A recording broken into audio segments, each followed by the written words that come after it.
In this second lecture, what I'd like to do is introduce you to the Atlantic slave trade, starting with slavery in Africa, how we get to slaves being transported to the Americas, and then how slavery gets developed as a permanent racial condition. So that's the story in this lecture. I'll be moving kind of fast. A lot of the details I'll kind of move quickly over to help you get the big picture about what's going on. Africans did practice slavery, and they considered the ownership of other humans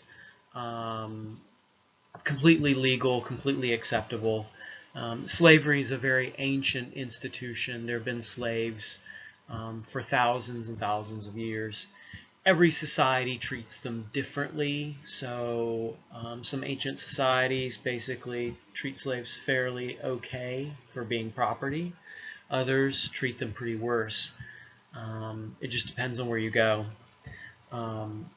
In Africa, typically slaves would be taken as captives or in case of debt. And if those slaves had children, the children would be kept within families.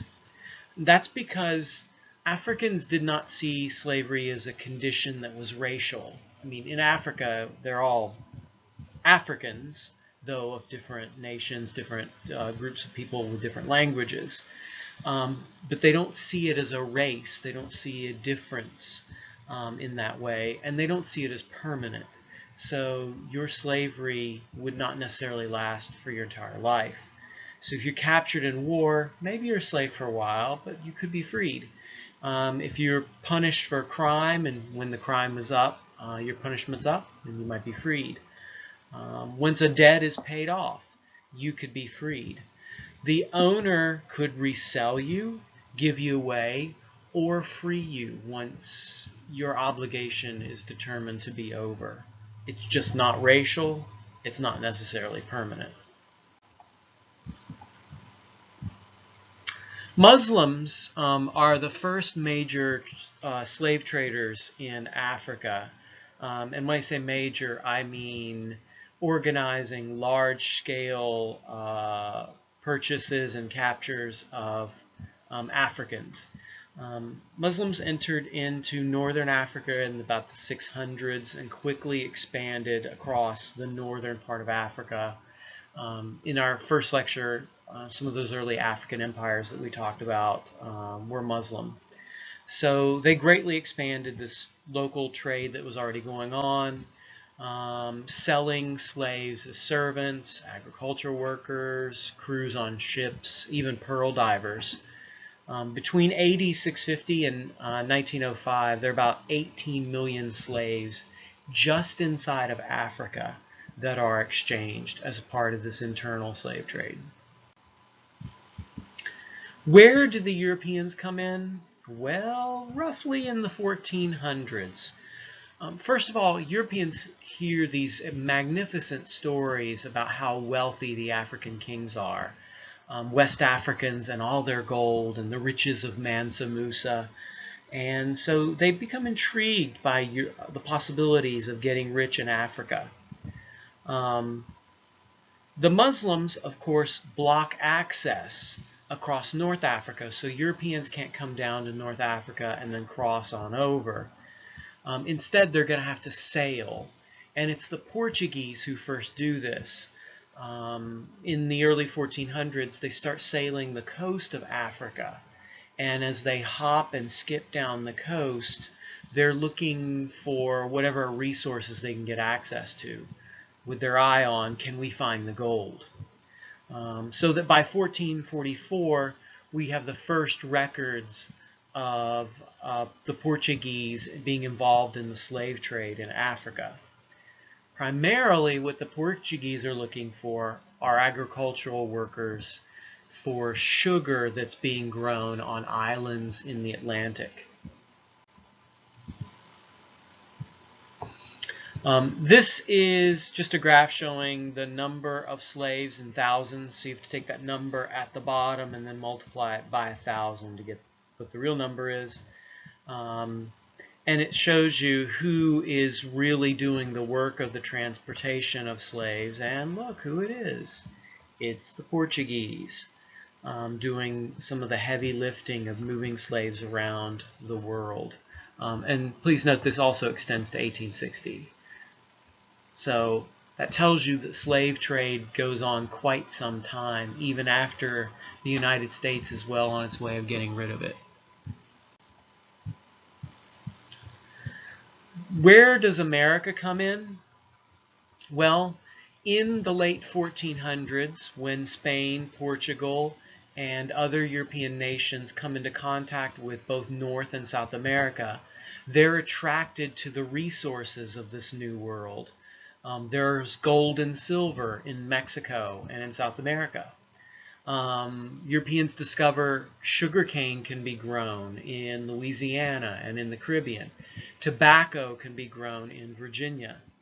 And so the Europeans, trying to make money off of the Americas, establish very large plantations, very large farms, and they quickly try to find a workforce that can help them get rich. At first, the Spanish used the Indians, the Native American peoples. So the Spanish enslaved the peoples of Mexico and South America. You might remember in U.S. history studying the encomienda system, which was the Spanish grant of Native Americans to work for Spaniards. The only problem was that natives could run away because they know the area and they know where to hide and where to escape. They did rebel, and probably the most important factor, they died rapidly from diseases. They had no immunity to these European diseases like smallpox and the flu. So the Europeans start thinking, okay, what can we do to replace the natives? Where can we get another source of labor? So in the early 1500s, the Portuguese, and followed by the Spanish, start bringing Africans to the Caribbean to replace Indian labor. This gives rise to what historians have called the triangular trade. In that trade, products would be grown in the Americas, the New World, like tobacco, sugar, rice, or gold would be mined and silver would be mined. The products would then be taken to Europe. The Europeans would sell to the Americas manufactured goods like furniture and fine clothing and textiles. Europeans would also sell manufactured goods to African kings, like this king here from Dahomey. And these European kings would trade slaves. Europeans would then take the slaves and sell them in the Americas. So it just kept feeding the cycle. Slaves grow the tobacco sold in Europe. The Europeans sell manufactured goods to buy more slaves. Slaves are sold in the Americas to grow more tobacco. So between 1701 and 1800, there are about 2.5 million slaves sent to North and South America in order to get this tobacco and sugar and rice, as well as to mine gold and silver. So here's just a map showing one voyage. We actually know this ship, it's the Sanderson. In 1752, we know what they carried. Starting in Newport in Rhode Island, they have 8,220 gallons of rum, which is pretty much what New Englanders are good at making at. And then they've got some iron bars. They go down to Africa, to the Gold Coast, pick up some slaves with their rum they sell. African kings liked manufactured goods and they liked rum.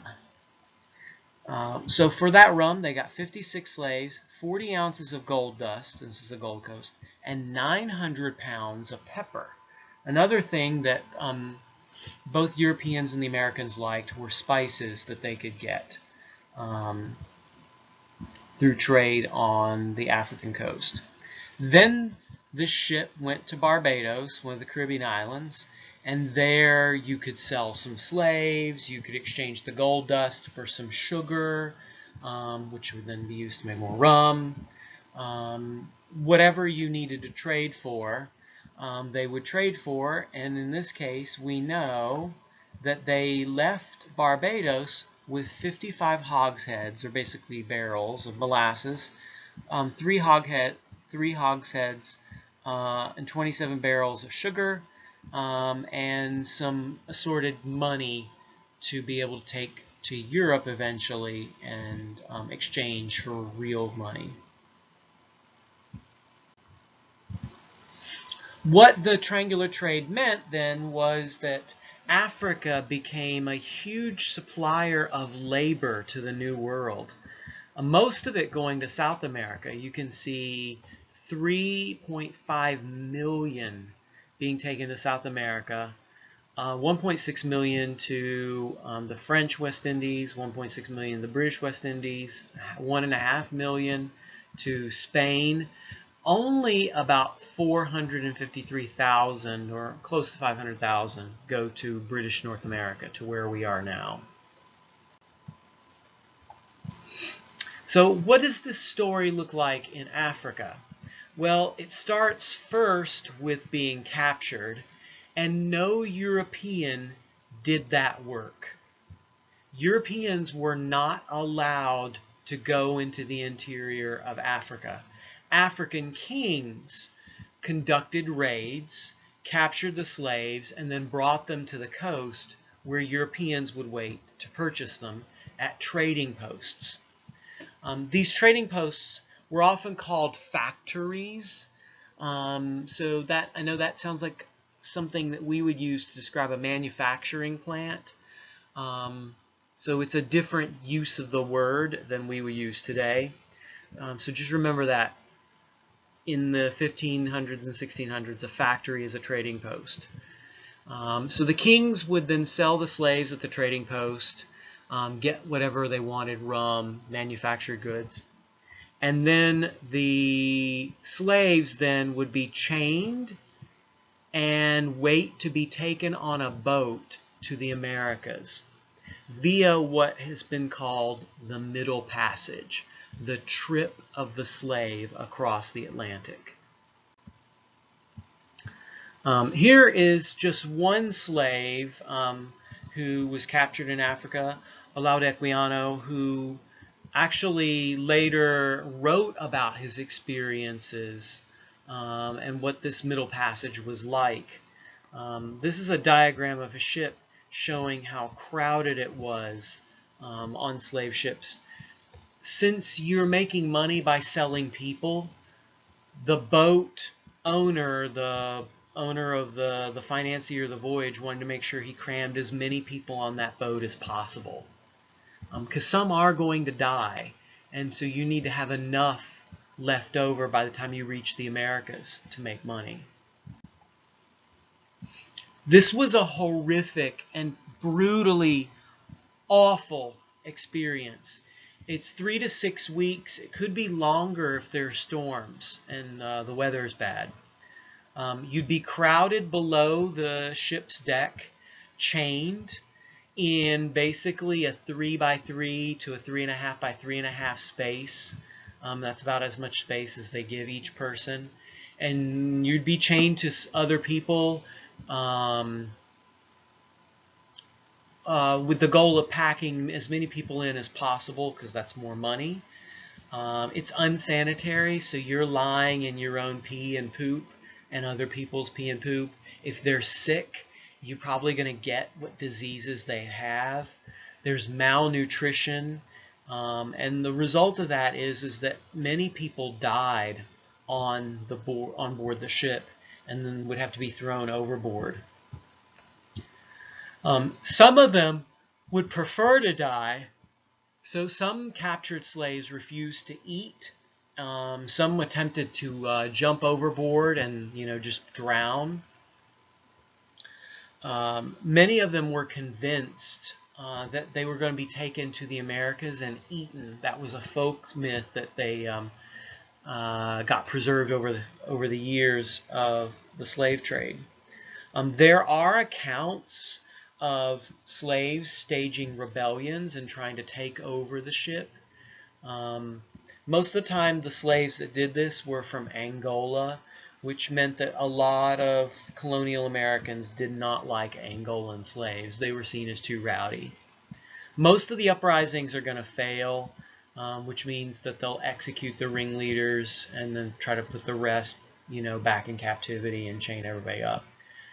Your goal is not to kill too many, though, because that's, once again, how you make money. So here's just another illustration of a ship packing them in. You've got storage down at the bottom for rope, for supplies, for sugar, whatever you happen to be carrying. Just cram the slaves in. You got to be able to defend yourself because they're pirates. So 3 feet 3 inches in height, maximum amount of space. It's really, really horrendous. These people are being tossed overboard, perhaps because they have rebelled.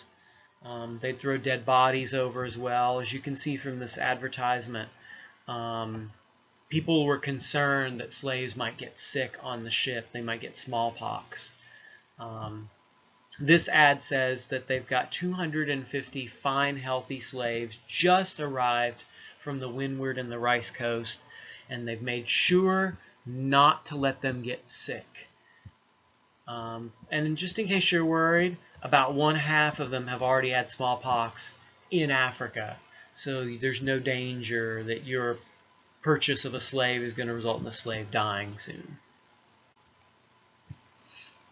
So how does the slave trade affect Africa and Americas? What are the impacts overall? Well, you're looking at a large number of people being sent to the Americas, 10 to 12 million.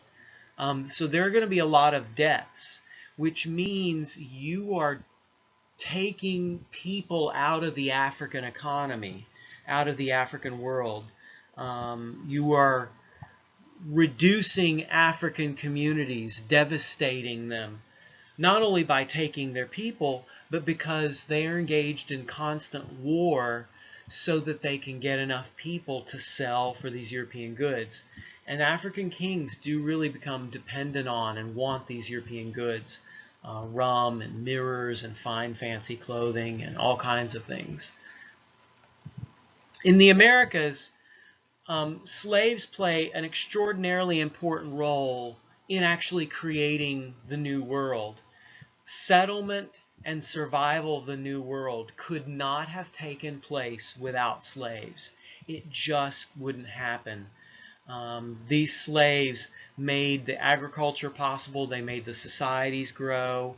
In many cases, they helped explore, and they founded new places as they explored with the Spaniards and the Portuguese.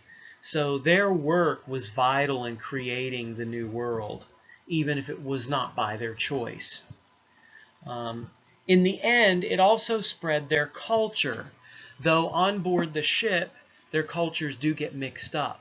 And you see blending of cultures, you see mixing of cultures as you're chained to somebody who's from a different background than you, and maybe that's a person you end up being with and fathering children with.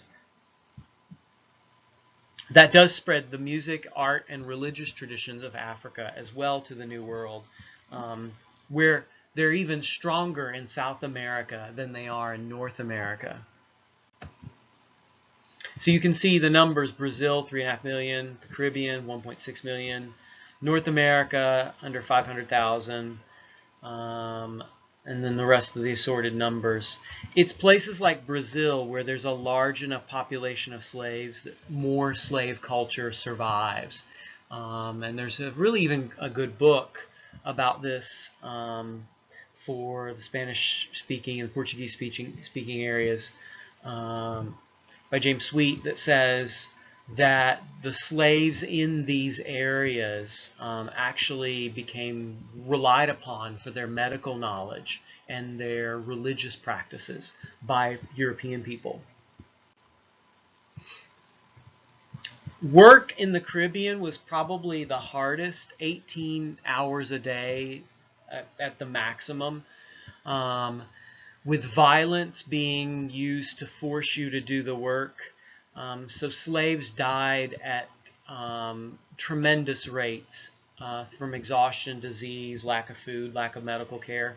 In the Caribbean, you pretty much had to replace your entire workforce every 10 years. It was so bad. Interestingly enough, the Caribbean quickly becomes very dominantly African, with slaves outnumbering colonists dramatically. And you might be thinking, why didn't they just uprise and overthrow?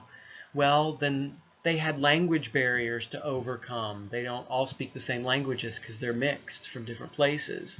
And the Caribbean has harsh laws. Even though they have very few white people, those white people use whipping, burning, hanging to keep those slaves in line.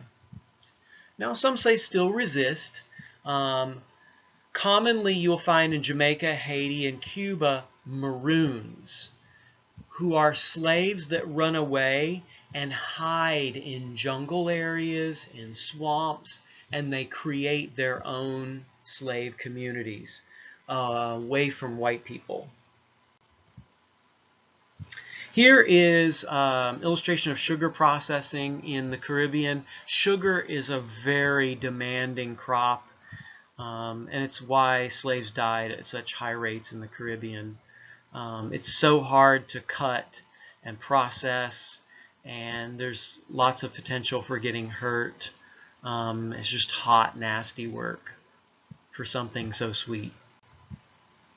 Here's some slaves tending the sugar cane in the Caribbean, and some slaves cutting the sugar cane. It is actually a very tall plant. I had the misfortune of trying to attempt to cut it as a child, and it's not a really easy plant to work with. Now, somewhere between 500,000 and 600,000 African slaves go to North America. The number's probably closer to 500,000, but no more than about 600,000. And there, it's not sure at the first whether they're slaves or not. The first are brought to Jamestown, Virginia in 1619. There's about 20 of them, and they're sold by the Dutch. But the Virginians don't treat them as slaves right at the beginning. They treat them more as workers who eventually will earn their freedom. And what's more, if you are Christian, you can eventually get released because there's a strong sense that you don't enslave a Christian person. You don't hold a Christian person in slavery. So where does this come from? Well, it comes from the British tradition of indentured servitude. Early Virginia, the labor was done by poor people who couldn't afford to come to America on their own, so they got someone to pay their way, and for paying their way, they would work 5 to 7 years and then would be freed after that 5 to 7 year period. So you read in early Virginia records about Africans being treated almost pretty much like indentured servants. By the 1640s, we start to see that there's a clear distinction between African slave and indentured servant, but early on, those lines are blurred. In South Carolina, settled in the 1660s and 70s, the major crop there is rice. So here's a picture of rice harvesting, flooding the fields, taking care of the rice plants. It's not particularly backbreaking all the time, so it's not as bad as, say, taking care of tobacco or sugar. Here are just some ads advertising the sales of slaves. 94 prime healthy. They're healthy. Notice it's 39 men, 15 boys, 24 women, and 16 girls. So it's not just adults and it's not just men that they're bringing over from Africa. This illustration shows very clearly that there's starting to be a differentiation between indentured servants and African slaves. So here's a servant man. He's got 4 years left on his time, and he's qualified. He understands math. He reads and writes. However, lately imported from Antigua in the Caribbean are a parcel of Negro women and girls, not men, 13 to 20 years of age. All have had the smallpox, so you know they're not going to get sick. And then here is another ad for boys to be sold. Note the difference then. These are identified clearly as different. They're labeled differently, whereas he is identified so that you know that he is not a slave. Indentured servitude eventually goes away. For one thing, you lose your servant after 5 to 7 years. For another thing, then you have to find new workers, and pretty soon, by the 1670s, many white people don't want to come to the New World. So the late 1600s, lots and lots of problems are cropping up with the indentured servitude. For one thing, they also turn out to be rebellious and troublemakers.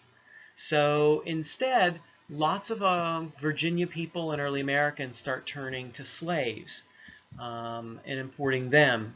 And the more they do that, the more they have to write laws to distinguish who a slave is and how you're going to treat that person. Interestingly enough, Virginia is not the first place to legalize slavery. It's Massachusetts, where they're not enslaving Africans, they're enslaving Indians and then selling them into the Caribbean. All the British colonies by the 1700s have clearly defined slavery, and pretty much the rule is this: if you're a slave for life. If you're a child of a slave, you are a slave. Virginia, for example, decides that in 1662 when they say that your condition follows that of your mom, not your dad. So in the Americas, African slaves, to continue to practice their traditions, they don't just suddenly give up thinking like an African or believing like an African or thinking like whatever particular group they're from, the Fawn or the Yoruba or the Igbo. They keep holding on to those things. It just becomes harder and harder to practice them. Harder and harder to find other people who share that same tradition as you have. So over time, you see blending of African traditions with European traditions, sometimes even with Indian traditions. And for a long time, historians called that syncretism. The idea it's blending, like you would blend cream and milk and sugar to make coffee.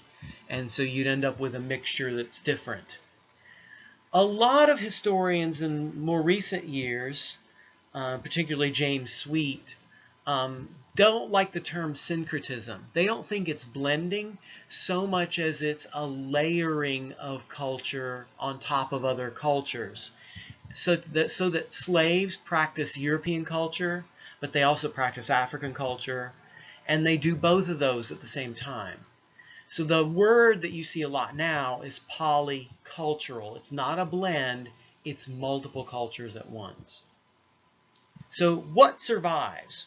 Well, a lot of things survive, surprisingly, but in kind of muted form or in a changed form, so that it's not exactly like the original.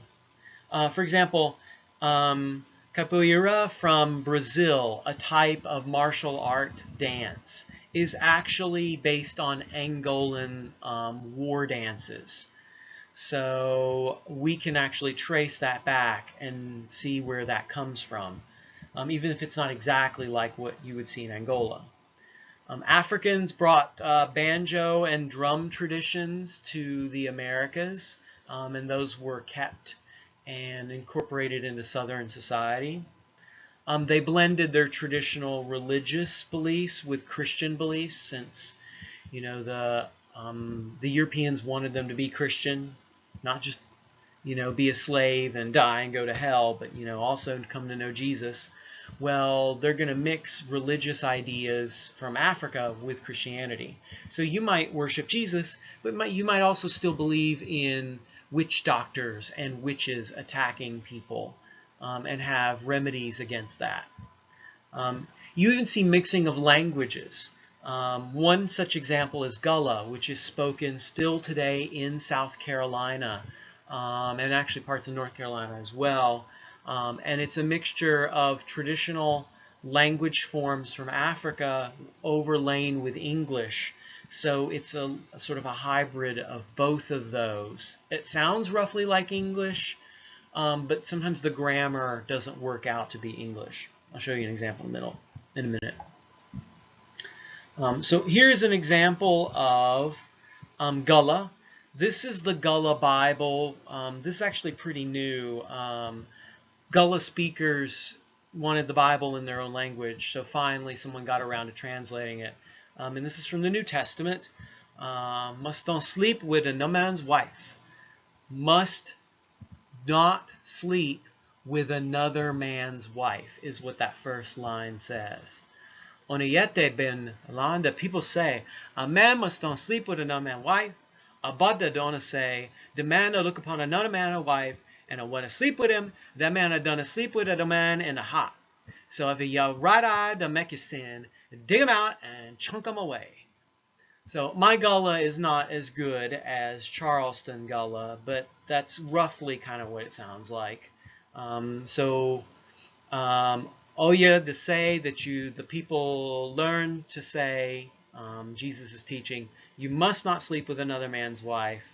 But I tell you for sure that a man who looks upon another man's wife and sleeps with her, that man has slept with her in his heart. So if you think it, if you've lusted after her, even if you haven't done it yet. So if your right eye makes you sin, dig it out and throw it out. Throw it away. That sounds a lot different than the New Testament if you read it in the King James Version. And I'll leave you with a picture. This is from a little bit later than the colonial era, showing Africans in bright clothing, which is very common in the colonial period. They liked bright colors when they could get a hold of them. Performing a dance. There's the banjo. Here's the stick. Might be that he's initiating a ring shout, and he's about to tamp time. It could be that they're going to jump over the stick, which is a common sign of getting married. There's lots of different interpretations that we could have for this. But it does indicate that Africans try to hold on to their traditions, even in the middle of a system that is denying them their humanity.